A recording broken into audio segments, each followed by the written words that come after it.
everyone, this is Anshi Yadav, currently first year MBBS student at SPMC Bikaner. Welcome to my channel. I hope you are doing good और आपकी NEET की preparation अच्छी चल रही होगी. ये वाला जो वीडियो है ये जो है वो नीट की फिजिक्स की स्ट्रैटेजी पे होने वाला है. This video is going to be very helpful for the NEET 2024 students and NEET 2025 aspirants as well. 11th class में हो आप, 12th क्लास में हो या ड्रॉपर हो, आप सभी के लिए ये स्ट्रैटेजी है. इस वीडियो में आपको फिजिक्स की पूरी स्ट्रैटेजी बताने वाली हूँ, कैसे आप मैक्सिमम स्कोर कर सकते हैं, 150 प्लस 160 प्लस स्कोर कर सकते हैं. साथ साथ 11th के साथ साथ आप पढ़ रहे हैं तो आपको वो फिजिक्स कैसे पढ़नी चाहिए, क्या क्या स्टेप्स फॉलो करने चाहिए, या आप 12th में हैं तो आपको कैसे पढ़ना चाहिए. सो एक्चुअली क्या होता है ना कि नीट वाले जो स्टूडेंट्स होते हैं सभी के मन में फिजिक्स का बहुत ज़्यादा डर होता है और फिजिक्स के चक्कर में बहुतों का सिलेक्शन रुक जाता है. इस साल भी बहुत सारे स्टूडेंट्स का फिजिक्स के चक्कर में सिलेक्शन रुका होगा, क्योंकि क्या होता है फिजिक्स का नाम सुनते हैं उनको डर लगता है. मतलब उनके ना फिजिक्स मतलब बायो वाले जो स्टूडेंट्स होते हैं मोस्टली उनको फिजिक्स अच्छी नहीं लगती. बहुत सारे स्टूडेंट्स को फिजिक्स अच्छी भी लगती है. और अब तो आप लोगों को पता है कि पिछले 2-3 साल से फिजिक्स का पेपर कितना ईजी आ रहा है. और वो फिजिक्स जो है ना, अगर आपके कॉन्सेप्ट्स क्लियर हो जाते हैं, अगर आप स्टेप्स को फॉलो कर लेते हैं तो उसको उसमें स्कोर करना बहुत ईजी हो जाता है. फिजिक्स एक स्कोरिंग सब्जेक्ट बन चुका है. सो आपको क्या करना है, बस इन स्टेप्स को जो मैं आपको बताने वाली हूं उनको फॉलो करना है साथ साथ अपनी स्टडीज़ के साथ. और डेफिनेटली फिजिक्स आपके नीट का सिलेक्शन रुकने का कारण बिल्कुल भी नहीं बनेगी. So let's start this video. So the first and the most important point जो मैं आपको कहूँगी कि आप सभी जो है ना फिजिक्स डेफिनेटली ऐसे मत पढ़ना स्टार्ट कीजिए कि आप नोट्स डायरेक्टली पढ़ रहे हैं कहीं से, सम PDF से नोट्स पढ़ रहे हैं, डायरेक्टली क्वेश्चन सोल्व कर रहे हैं. आपको सबसे पहले तो अगर आप 11th में है या 12th में है, अपना सिलेबस कंप्लीट कर रहे हैं, सबसे पहले वो जो द लेक्चर्स, कंप्लीट लेक्चर्स देखिए, उनके हैंड रिटन नोट्स बनाइए और हैंड रिटन नोट्स को ही पढ़िए और कोई नोट्स पढ़ने की जरूरत नहीं है. बुक रीडिंग तो एक अलग फैक्टर होता है, that is for concept building, but notes जो है ना वही आपको पढ़ने होते हैं, क्योंकि लास्ट में जब आप पेपर लिखेंगे ना तब आपको जो कॉन्सेप्ट्स या जो फॉर्मूलेज आपको चाहिए वो आपके नोट्स में ही डेफिनेटली आपको मिलेंगे. तो आपको नोट्स बनाने हैं हैंड रिटन और नोट्स से ही पढ़ना है. Second point is very important, that is the PYQs. देखो PYQ में ना बहुत सारी इंपॉर्टेंट चीज़ें आती है. PYQ में अलग वीडियो भी बना दूँगी, मैंने बनाया भी हुआ है. PYQs बहुत ज़्यादा इंपॉर्टेंट होता है. आपको पता है नीट का अब जो पेपर आ रहा है उसका लेवल जो है पहले से डेफिनेटली डिक्रीज़ हुआ है. और अब नीट का जो एग्ज़ाम है ना उसमें क्वेश्चन PYQs ड्राइव्ड क्वेश्चंस होते हैं.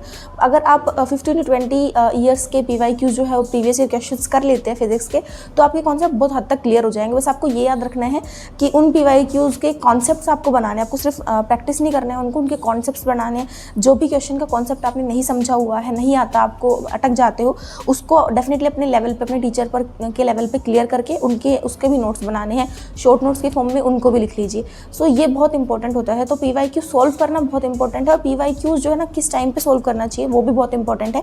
तो पर अगर आप 11th में है तो डेफिनेटली एक चैप्टर खत्म होते PYQ सोल्व मत कीजिए. जब आप उस चैप्टर के 2 या 3 रिवीजन कर चुके होते हैं ना, तब आपको उस चैप्टर के PYQs करने चाहिए.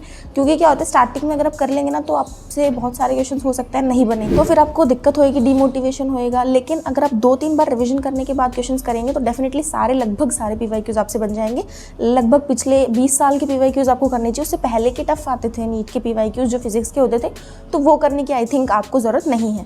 तो वो PYQs आपको करने होते हैं और इस टाइम पे करने होते हैं. 12th वाले स्टूडेंट्स भी ऐसे ही करें. ड्रॉपर वाले क्या होते हैं उनको पता है कि कैसे PYQs करने होते हैं, तो वो अपने चैप्टर खत्म होने के साथ साथ PYQs कर सकते हैं. और दूसरी इंपॉर्टेंट बात, PYQs जो है ना वो एक बार करने से काम नहीं चलता. PYQs आपको मल्टीपल टाइम सॉल्व करने होते हैं, सो दैट आपको उस पर कॉन्सेप्ट पे ग्रिप आए, प्लस आपकी प्रैक्टिस ज़्यादा हो, प्लस आप कम टाइम में ज़्यादा क्वेश्चन अटैम्प्ट करने की कैपेबिलिटी आप में आए, ताकि आप नीट में, क्योंकि क्वेश्चन ज़्यादा होते हैं और आपको टाइम कम मिलता है, तो वो मैनेज करना इंपॉर्टेंट होता है. Third most important point is sold question जो होते हैं ना, सोल्ड क्वेश्चन होते हैं आपके, मतलब आपका चैप्टर खत्म होता है या टीचर्स भी कराते हैं, आपकी बुक होती है उसमें बहुत सारे सोल्ड एग्जाम्पल्स दिए होते हैं. तो वो आपको डेफिनेटली अपना चैप्टर खत्म होने के बाद या फिर आप प्रैक्टिस कर रहे हो उस टाइम पे, तो अनसोल्ड क्वेश्चन करने से पहले आप सोल्ड क्वेश्चन कीजिए. उससे क्या होगा कि आपको पता चलेगा क्वेश्चन सोल्व कैसे करते हैं फिजिक्स में. और आपको आप जो फिर अनसोल्ड क्वेश्चन करेंगे ना उनमें आपको दिक्कत कम आएगी और आप डेफिनेटली सारे क्वेश्चन जो है ना ईजिली सोल्व कर लेंगे. और उससे आपका जो है ना कॉन्फिडेंस लेवल जो है वो बिल्टअप होगा. सो अनसोल्व क्वेश्चन सोल्व करने बहुत इंपॉर्टेंट है. उनका तरीका देखना कैसे वो किए गए हैं और कौन कौन से कॉन्सेप्ट्स में यूज़ हुए हैं, तो वो बहुत इंपॉर्टेंट होता है. सो this is a very important factor. Fourth point which is very important is make formula sheets. Formula sheets भी बोल सकते हैं आप उसको, शॉर्ट नोट्स भी बोल सकते हैं. इसमें फिजिक्स के जो शॉर्ट नोट्स या फॉर्मूला शीट्स होते हैं that are different from the chemistry and the biology. Physics में आपको बहुत ज़्यादा चीज़ें उसमें लिखनी नहीं होती. डायरेक्टली आपको फॉर्मूलाज लिखने होते हैं, कुछ की कॉन्सेप्ट्स लिखने होते हैं जो क्वेश्चन सॉल्व करने के लिए इंपॉर्टेंट हो जाते हैं। टीचर आपको साथ साथ जब पढ़ाते हैं ना तब बताते हैं बहुत सारी ट्रिक्स कि इनमें ये इस तरीके से करना जल्दी क्वेश्चन होगा या फिर ऐसे करना। सो वो की कॉन्सेप्ट्स प्लस आप कोई PYQ कर रहे हैं, कोई क्वेश्चन किया उसमें आप अटक गए, उसमें कोई अलग से की कॉन्सेप्ट आया उसको लिख लिया। तो इस तरीके से आपको हर चैप्टर की फॉर्मूला शीट्स या शॉर्ट नोट्स टाइप में बनाना होता है और ये आप चैप्टर खत्म होते या फिर चैप्टर के रिविजन करने के बाद 2-3 बार तब आपको बनाना चाहिए। तो लास्ट में जाके क्या होगा कि जब आप नीट का पेपर देने जाएंगे तब आप इसमें से आप सारे अपनी नोट्स पढ़ नहीं पाएंगे, आप नोट्स का रिविजन करेंगे डेफिनेटली, बट लास्ट दिन पे देखने के लिए ये बहुत इंपॉर्टेंट होता है और यही सबसे ज़्यादा सबसे ज़्यादा आपके लिए बेनिफिट के लिए होते हैं, सबसे ज़्यादा बेनिफिट देते हैं आपको लास्ट के टाइम पे। सो आपको फॉर्मूला शीट से शॉर्ट नोट जो है वो ज़रूर से बनानी चाहिए और जितना कंसाइज हो सके ना उसको उतना कंसाइज वे में लिखना होता है। फिजिक्स में, बायो में क्या होता है कि उसमें बहुत सारी थ्योरी होती है तो उसमें ऐसा नहीं करना होता, उसके जो शॉर्ट नोट्स होते हैं ना वो भी थोड़े से हल्के से वास्ट होते हैं, बट इसके जो शॉर्ट नोट्स होते हैं वो बहुत ज़्यादा कंसाइज बनाने हैं, आपको फॉर्मूला शीट्स की फॉर्म में बनाने हैं। Fifth most important point is definitely physics में practice more and more questions. तो देखो आप अगर आप 11th में है या फिर 12th में तो अभी से आप अपना थ्योरी के साथ साथ क्वेश्चन प्रैक्टिस करने की, सोल्व करने की ना अपनी आदत बनाइए। क्या होता है स्टार्टिंग में थ्योरी पढ़ते जाते क्वेश्चन सोल्व नहीं करते, ओनली क्वेश्चन सोल्व किए, थ्योरी पे ज़्यादा फोकस नहीं किया।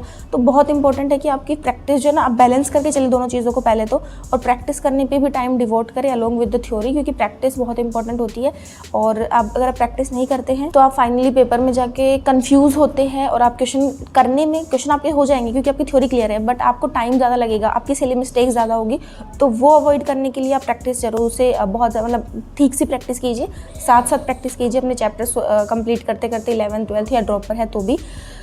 उसके अलावा देखो PYQs के लिए मैंने आपके लिए डेफिनेटली पूरा एक बुक का वीडियो बनाया हुआ है कि मैंने कौन कौन सी बुक्स यूज़ की थी।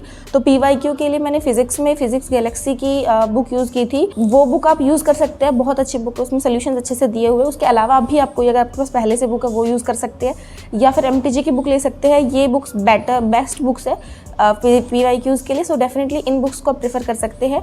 उसके अलावा भी फिजिक्स में क्या होता है आपको एक प्रैक्टिकल नॉलेज चाहिए होते हैं, प्रैक्टिकल तरीके से चीज़ों को पढ़ना होता है। सिर्फ पैसिव रीडिंग करने से आपका फिजिक्स में अच्छे से नहीं हो पाता है। सो ये सारी चीज़ें फॉलो कीजिए और ढंग से लेक्चर्स को देख के नोट्स बनाइए और जब पढ़ रहे होते हैं उस टाइम पे एक्टिवली लेक्चर अटेंड करने की कोशिश करें। So this is very important. So इन सभी पॉइंट्स को फॉलो कीजिए, डेफिनेटली फिजिक्स जो है वो आपकी सिलेक्शन में आपको सिलेक्शन को रोकेगी नहीं। बायो के साथ साथ बायो केमिस्ट्री के साथ साथ फिजिक्स भी आपका फेवरेट सब्जेक्ट बन जाएगी। मेरा फेवरेट सब्जेक्ट फिजिक्स ही थी नीट के टाइम पे, एंड फिजिक्स में जो है मेरे जो स्कोर था वो 164 आउट ऑफ 180 था। तो आप भी इतना स्कोर बहुत इजीली कर सकते हैं, कुछ अलग से करने की जरूरत नहीं होती। Thank you so much for watching this video. Please like share and subscribe to my channel if you like this video, और इस वीडियो को सबके साथ शेयर कीजिए जो भी आपके 11th के स्टूडेंट्स फ्रेंड्स हैं, आपके जूनियर्स हैं, या फिर आपका सिलेक्शन हो चुका है अब की बार और आपके कोई क्लासमेट्स हैं, उन सबके साथ शेयर कीजिए।